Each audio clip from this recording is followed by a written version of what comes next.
Yang tadinya dia nelayan, sekarang jadi narik becak misalnya.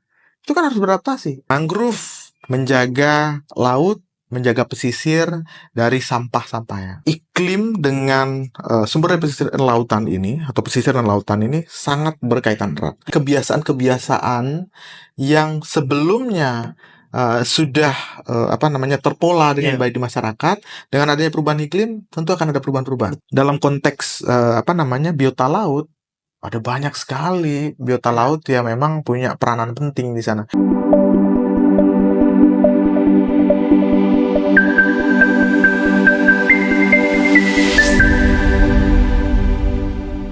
Halo guys, selamat datang di podcast Simbiosis Indonesia. Grow Together, Sustain Forever. Bersama saya, Trinado Bisono.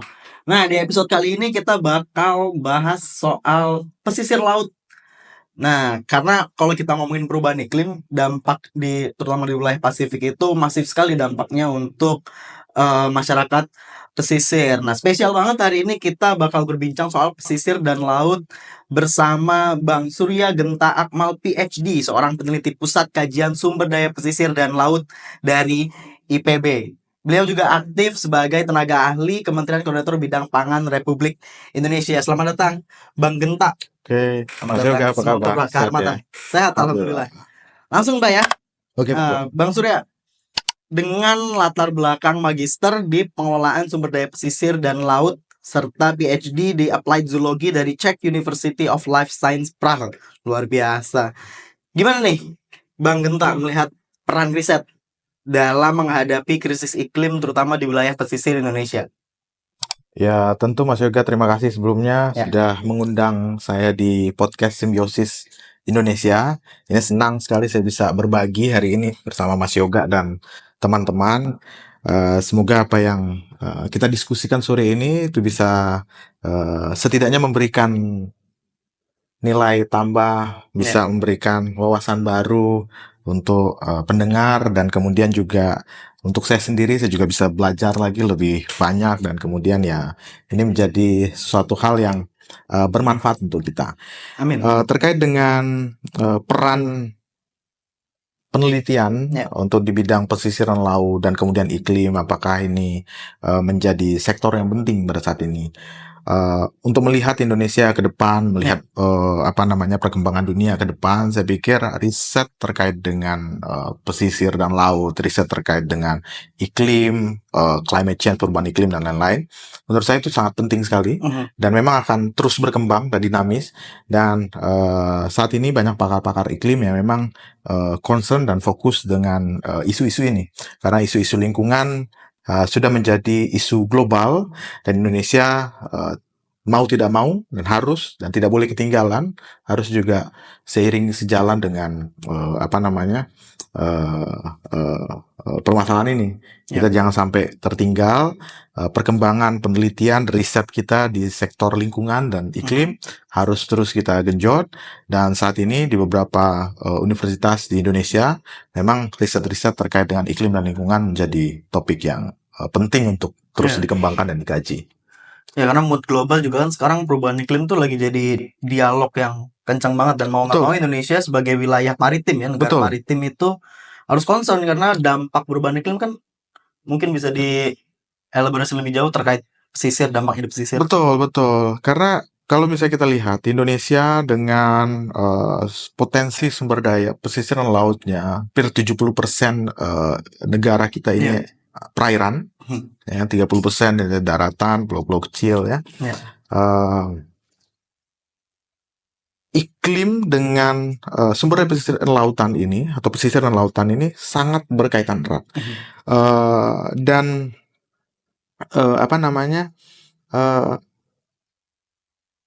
dengan adanya perubahan iklim akan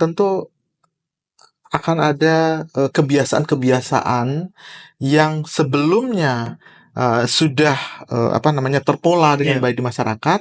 Dengan adanya perubahan iklim tentu akan ada perubahan-perubahan. Ada perubahan sosial, ada perubahan ekonomi di situ, perubahan sosiologinya desa, dan kemudian bagaimana juga dengan sumber daya alam kita, biodiversitas kita, baik ikan ya, biota-biota perairan kita, yang juga akan terpengaruh oleh perubahan iklim. Dan ini akan berdampak juga dengan manusia, karena manusia juga membutuhkan dan sangat berhubungan erat dengan biota-biota itu, seperti ikan misalnya. Ketika terjadi perubahan iklim, dia ikan yang biasanya hidup di daerah pesisir karena sudah terlalu hangat atau ada pendangkalan, abrasi dan segala rupa, ikan-ikan tadi bermigrasi, dia berpindah ke tempat yang dia nyaman. Sehingga itu kan membuat nelayan yang tadinya dengan gampang dan mudahnya bisa menangkap di sekitar pesisir harus punya effort lebih untuk menangkap ikan di tempat yang lain. Ya mungkin itu jadi salah satu contoh kecil dari dampak perubahan iklim terhadap daerah pesisir dan lautan. Ya. Jadi kan kalau saya nangkep tadi ada penyesuaian ya Pak ya, dari kebiasaan lama sekarang adanya perubahan iklim, komunitas pesisir terutama yang menggantungkan hidupnya dari laut itu penyesuaiannya banyak nih. Betul. Nah, kalau dari data ini teman-teman bisa bantu koreksi ya kalau ada kesalahan data. Pesisir Indonesia itu kehilangan sekitar 7.000-an hektar, terutama di pantai Jawa akibat abrasi hingga 2023. Dari perspektif Bang Genta nih, apa yang bikin komunitas pesisir terutama begitu rentan soal iklim tadi, penyesuaian terhadap iklim tadi? Oke, jadi ada beberapa hal ya membuat menjadi terkait dengan komunitas lokal ya. Apa sih yang membuat komunitas lokal itu rentan terhadap perubahan iklim ya? Pertama tentu ya tadi karena adanya perubahan iklim. Jadi pertama, apa kalau dari dampak dari perubahan iklim? Pertama, perubahan pola mata pencarian. Yang tadinya dia nelayan jadi nelayan dan kemudian bisa menangkap ikan hanya dengan jaring kecil, dengan sampan kecil. Ketika terjadi perubahan iklim dan kemudian terjadi pemanasan global, ikan yang tadinya saya ceritakan yang berpindah migrasi, berpindah ke daerah yang memang membuat dia nyaman begitu, dan kemudian nelayan-nelayan berpindah. Ada yang berpindah menjadi pembudidaya, ada yang berpindah yang dia beralih profesi dari yang tadinya nelayan menjadi pedagang di pasar, menjadi kuli, tukang angkut, tukang becak dan segala rupa. Itu kan satu perubahan pola mata pencarian akibat itu ya. Kemudian adalah bagaimana juga masalah-masalah di lingkungan perairan terkait dengan biota. Ketika abrasi terjadi akibat perubahan iklim dan kemudian dampak-dampak dari perubahan iklim itu apa istilahnya ini?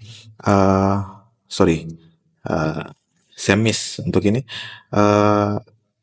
Membuat masyarakat di pesisir itu harus lebih struggle dalam harus adaptable dengan ini. Nah, ini yang menurut saya yang perlu kita pahami bersama, bahwa perubahan iklim ini terjadi akibat ulah manusia juga. Dan kemudian perubahan struktural pembangunan, kemudian jumlah kendaraan yang bertambah, jumlah pembangunan yang tidak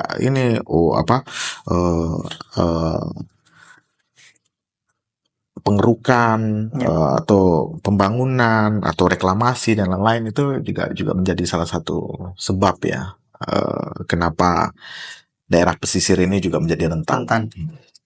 Nah, ini spesifik nih Pak. Saya mau narik lagi soal keilmuan. Karena tadi kan PhD di zoologi.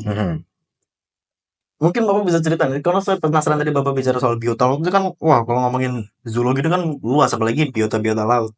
Apa sih Pak? Karena kan datanya gini, kurang lebih 25% emisi CO2 antropogenik itu kan diserapnya di laut. Laut tuh juga punya peran untuk jaga iklim. Nah, itu kan juga ada peran pasti biota, udah pasti makhluk-makhluk laut tuh, nggak mungkin air. Ya kan biota yang ada dalam lautnya. Apa nih Pak spesies atau biota laut yang punya peran cukup krusial yang kadang masyarakat awam tuh nggak tahu nih, terutama masyarakat pesisir, kayak ternyata ini perannya buat iklim itu, terutama buat masa depan ketahanan kita di wilayah pesisir ini penting. Spesies apa tuh Pak? Ada nggak kira-kira? spesies-spesies jenis plankton ya, plankton, fitoplankton ya, fitoplankton. alga itu menjadi spesies yang penting di struktur komoditas di laut. Kenapa?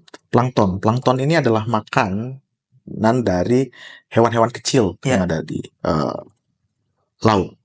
Hewan-hewan kecil ini adalah makanan dari ikan dengan ukuran lebih kecil. Ikan lebih kecil ini masuk dalam rantai makanan. Rantai makanan tuh. Ya. Dan kemudian sampai ke top predatornya. Top predatornya kalau ikannya ditangkap oleh manusia, ya manusia jadi top predatornya. Kan? Kalau top predator di alam itu harus terjaga dengan baik. Bahwa bagaimana komunitas fitoplankton, komunitas zooplanktonnya di dalam laut, kemudian biota-biota renik yang ada di laut ya, itu menjadi nyangga ya. Dan tidak hanya itu, ada mangrove, ada lamun, ada terumbu karang. Ya. Mangrove menjaga laut, menjaga pesisir dari sampah-sampahnya ada dari daratan. Dia sebagai barrier pertama dari limbah-limbah organik atau antropogenik yang ada dari daratan yang menuju ke laut. Betul. Disaring lah dari mangrove itu.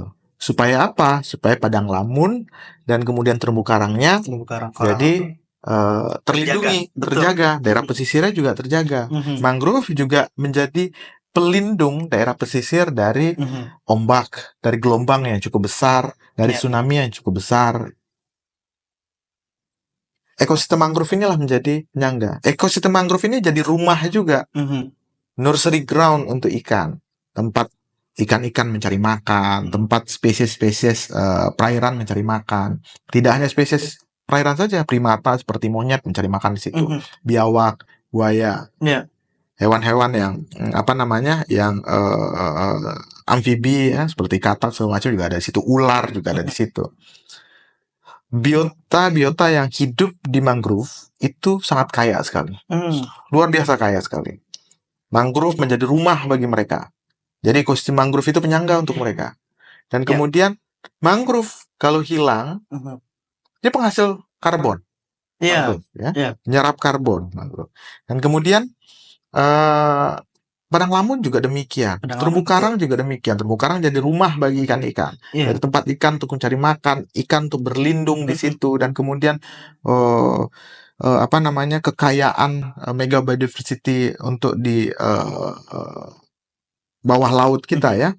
Itu juga luar biasa. Nah, menurut saya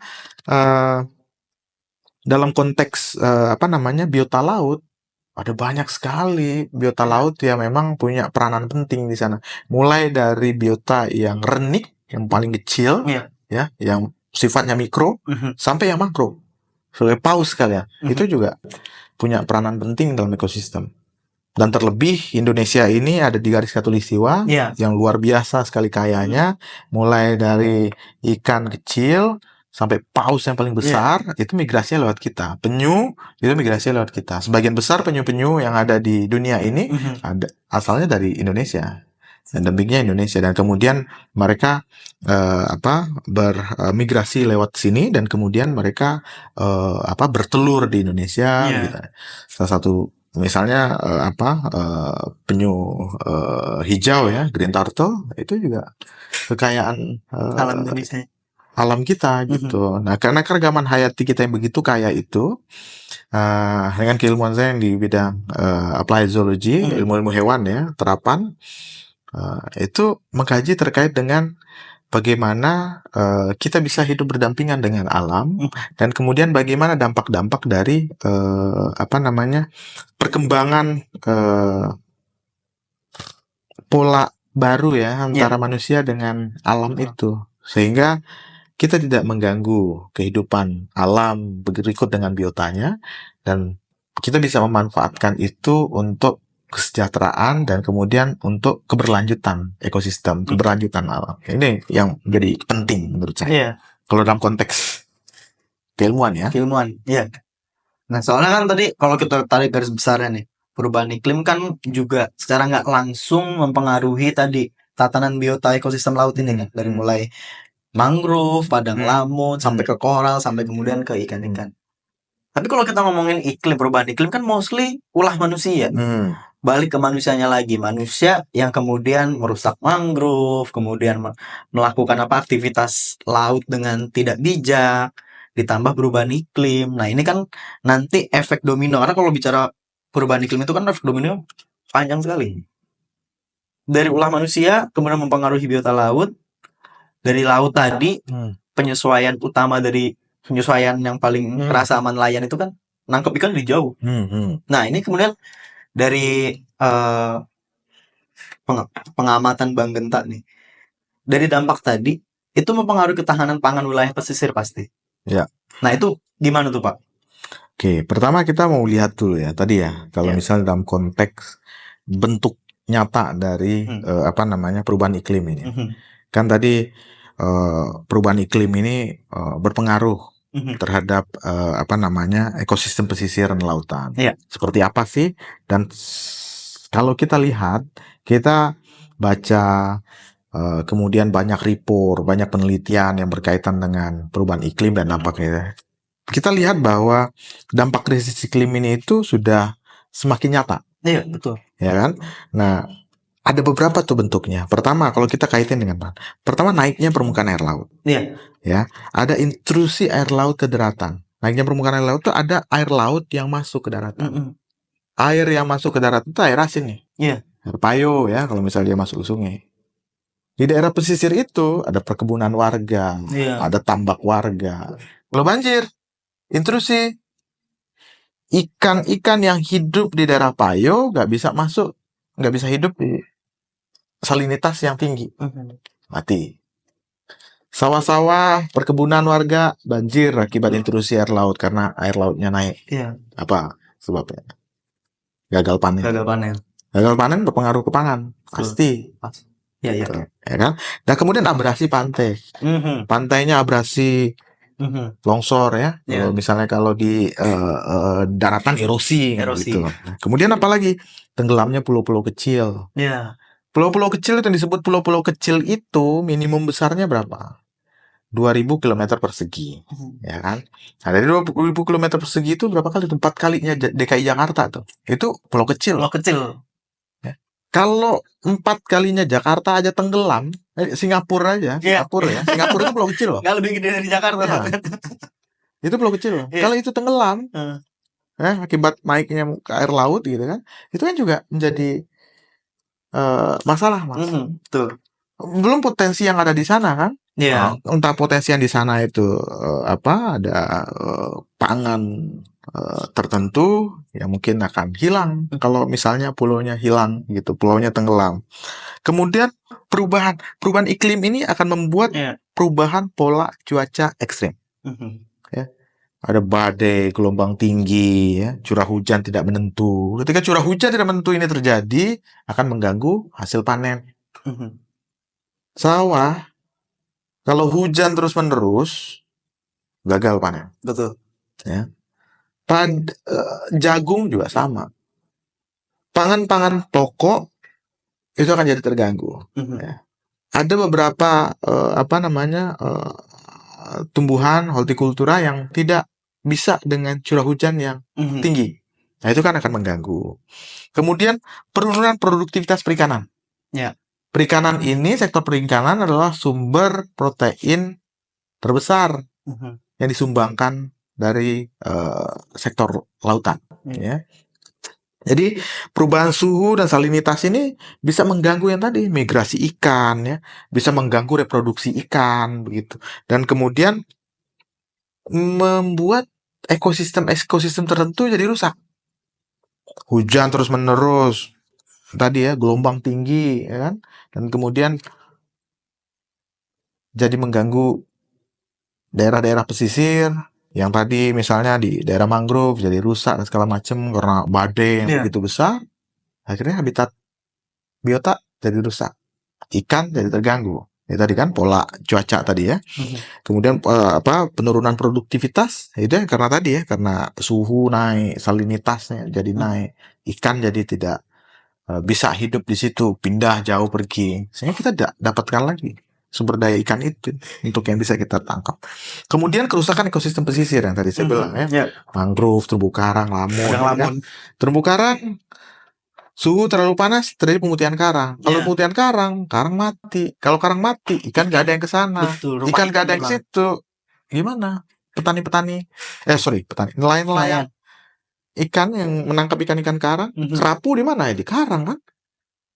Ikan-ikan yang mahal-mahal itu hidupnya di karang. Latis kakaliver, ikan-ikan kakap, hidupnya di karang. Gitu. Terus kalau misalnya karang jadi rusak, karangnya mati karena ada bleaching ya, pemutihan karang. Betul.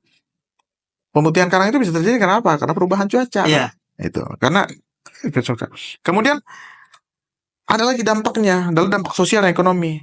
Pertama, kalau misalnya itu terjadi, ada pemiskinan untuk komunitas nelayan. Ya. Kenapa? Nelayan yang tadinya, apalagi kalau misalnya dia cuma hidup hanya dari laut aja, cuma dari satu mata pencarian aja, udah. Kalau dia masih ada sampingan ya mungkin masih bisa, tapi kalau nggak ada, ya susah. Kemudian penduduk pesisir yang tinggal di daerah pesisir itu akan bisa bermigrasi tuh, pindah dia.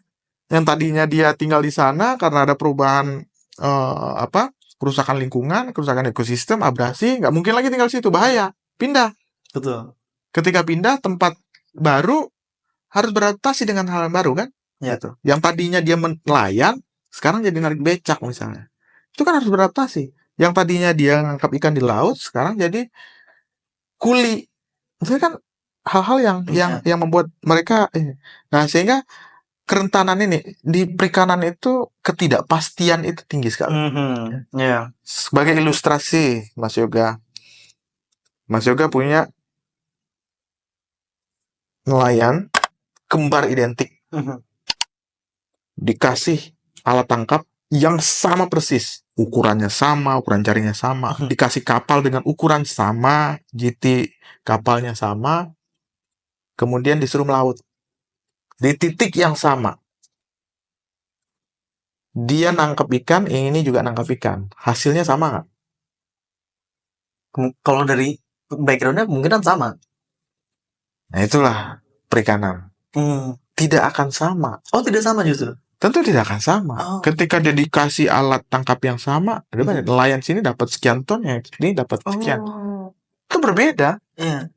Gitu. Kenapa bisa berbeda? Itu tadi uncertainty. Ikan-ikan ini disiapkan oleh alam untuk kita panen. Ya kan? Ini kita nggak budidaya loh. Kalau kita budidaya kita bisa aja. Kita budidaya segala macam, kita bisa tangkap nanti ini sekian ton hasilnya. Bisa. Tapi kalau misalnya di laut ya nggak bisa. Di laut itu uncertainty-nya. Pertama ya tadi, kedua cuacanya, ketiga adalah sumber daya ikan itu sendiri. Ikan itu bergerak loh. Bukan dia diem aja. Kalau kita kayak ini panen duren atau panen rambutan, bisa aja kita dapat jumlah sama. Gitu, hasil tangkapan sama gitu. Nah kemudian konflik sumber daya, itu yang tadi terjadi. Kalau terjadi kelangkaan, terjadi kerusakan di lingkungan, maka konflik sumber daya itu akan ada, dia saling berebut satu sama lain. Yang tadinya bisa ditangkap dengan gampang, sekarang tidak bisa lagi. Akhirnya apa? Dilakukan cara-cara yang ilegal, ya. Dikasih potasium, diracun, dibom, untuk bisa mendapatkan hasil yang instan gitu, cepat gitu. Karena hopeless kan, karena ada perubahan dan segala macam. Akhirnya apa? Apakah itu jadi kebaikan? Tidak, malah makin rusak gitu loh. Itu yang jadi jadi concern kita. Jadi dampak nyata dari perubahan iklim ini terkait dengan pangan tadi masif sekali Pak ya. Sangat masif sekali. Jadi perubahan iklim ini konteksnya tidak sederhana, tapi luas sekali. Karena ada banyak yang bergantung di sana. Yang bergantung itu bukan cuma manusia saja, tapi ekosistemnya, biotanya itu juga tergantung di sana. Gitu kira-kira. Nah itu tadi penjelasan rigid sekali dari Bang Genta soal bagaimana kemudian dari mulai biota yang menyangga ekosistem laut dan pesisir, sampai kemudian ulah kita yang bikin perubahan iklim akhirnya mengancam balik nih aktivitas komunitas pesisir, terutama mereka yang menggantungkan hidupnya dari laut. Itu bahasan kita di segmen pertama. Kita bakal masih bersama dengan Bang Genta di segmen kedua nanti. Stay tune di podcast Simbiosis Indonesia. Grow together, sustain forever.